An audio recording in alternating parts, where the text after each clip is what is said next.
नमस्कार। देखिए, एक शब्द है एक्रेसिया। इसका मतलब होता है कमज़ोर इच्छा शक्ति। और यह एक शब्द ही नहीं है, यह एक बीमारी है। बीमारी हम लोग इससे अच्छे से अवगत नहीं है। ये है क्या, बस ऐसे ही बोल देते हैं इच्छा शक्ति इच्छा शक्ति। सबसे बड़ी शक्ति इच्छा की ही शक्ति है। उसकी इच्छा हुई थी, इसलिए यह संसार है। समझ रहे हैं ना? अच्छा, ये एक्रेसिया का जैसे अब मैंने बताया, यह एक बीमारी है। तो समझना चाहेंगे यह बीमारी लगती कैसे है इंसान को? देखिए, एक और शब्द है, उसका नाम है चाहिए। है ना? हम लोग हर चीज़ में बोलते हैं ना चाहिए, जैसे कि सुबह सवेरे उठना चाहिए, ब्रह्म मुहूर्त में उठना चाहिए, बड़ों का आदर सत्कार करना चाहिए। है ना? तो ये जो चाहिए चाहिए हम लोग जब बोलते हैं ना, तो ये जो ब्रेन है ना हमारा, ये एक्चुअली में कई सारे लेयरों में बटा हुआ है। समझे? कॉन्शियस, सब conscious, super conscious, like that. तो क्या होता है कि हम जैसे बोलते हैं ना चाहिए चाहिए, तो ये जो कॉन्शियस है ये सब कॉन्शियस को भेजता है।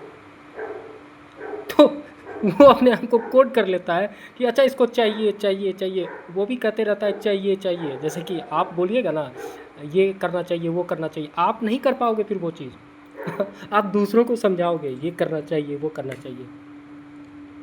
ये लक्षण है कमज़ोर इच्छा शक्ति का। तो इससे बचें कैसे? ये मत बोलो चाहिए, हर हमेशा बोलो ये करो, डू इट नाउ। क्या पता कल का समय ना हो इस काम को करने के लिए, है कि नहीं? सीधा सा मतलब है, आत्मसात करो, किसी भी बात को समझ में आ जाएगा। अच्छा, हम लोग स्कूल कॉलेज में जब कभी भी पढ़ाई करते थे, कोई भी सब्जेक्ट हमारे मस्तिष्क में घुसता क्यों नहीं था?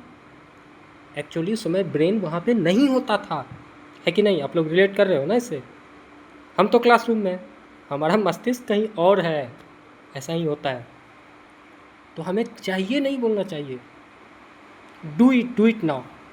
देखिए, दो शब्द है, संकल्प और इच्छा शक्ति। आप जिस चीज़ को संकल्प ले लिए ना, वो आत्मसात हो गया, मतलब वो सबकॉन्शियस में चला गया, वो होके रहेगा। मनोविज्ञान है। देखिए, एक बात है, ख्वाबों में चांद तारे तोड़ लाने से ना महबूबा खुश हो जाती है। वास्तव में चांद तारा तोड़ना है ना, तो कल्पना चावला बनना पड़ता है। समझ रहे हो ना? तो ये चाहिए चाहिए छोड़ो, करो करो, इस पे ध्यान देना जरूरी है। सरल सी बात है, इसमें कोई बहुत बड़ा लॉजिक नहीं है। हम आप चाहेंगे तो बिल्कुल ये हो सकता है। कैरियर बनाने के पीछे हम लोग पड़े हुए हैं ना। क्यों नहीं कैरियर बन रहा है इंसान का, पता है आपको? इसलिए कैरियर नहीं बन रहा है कि हमारा ब्रेन हमें वर्तमान में नहीं रहने दे रहा है। और जिसका ब्रेन वर्तमान में टिक गया वो सफल। ये ब्रेन का एक और खेला है, ये या तो अतीत की बातों को दोहराएगा या तो भविष्य की बातों को अंदर ही अंदर इमेज करते रहेगा। वर्तमान पल में टिकने ही नहीं देता। और जीवन इसी वर्तमान में है। जीवन का मतलब ही है वर्तमान। ज़्यादा गंभीर बात नहीं है, यदि समझने का कोशिश किया जाए ना, ये सारा सृष्टि ब्रह्मांड भूगोल सब समझ में आ जाएगा। इसके लिए तैयार होना पड़ता है। तो पहले वर्तमान में जीना सीखिए, हर समय खुद को प्रेजेंट में रखिए। देखिए, जो ध्यान मेडिटेशन करते हैं ना, वो ध्यान इसलिए करते हैं ना क्योंकि वो कहीं खो गए हैं।